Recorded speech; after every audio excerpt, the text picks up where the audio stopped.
ராமாயணத்தில் முருகப்பெருமான் எப்படி தோன்றினார், அவர் பெருமையெல்லாம் என்ன, அவர் பெயர்கள்லாம் என்னன்னு விஸ்வாமித்ரர் ராமருக்கு சொல்லிட்டு வந்தா, இவர் தமிழர்கள் தொழக்கூடிய கடவுள் மட்டும் இல்ல, ஜகத் பிரசித்தியாக இருந்த கடவுள்.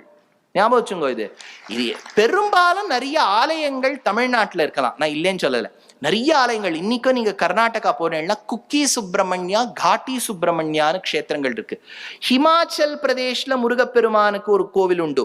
கேரளால பையனூர்னு ஒரு க்ஷேத்திரம் உண்டு முருகப்பெருமானுக்கு. எவ்வளவு இடத்துல குமாரதாரான்னு பேர். இன்னைக்கும் நீங்க திருப்பதி போனேன்னா மேல இருக்கக்கூடிய அருவிக்கே குமாரதாரான் தான் பேர். அதனால அவ்வளவு பிராச்சீன. டாப்ல பார்த்தேன்னா ஒருத்தர் இப்படி கையில குச்சியோட நின்றுட்டு இருக்கார், கையில ஒரு சேவலோட நின்றுட்டு இருக்கார்.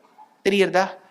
இது முருகப்பெருமான் 1900 வருஷங்களுக்கு முன்பு 1900 years பேக் கண்டெடுக்கப்பட்ட ஒரு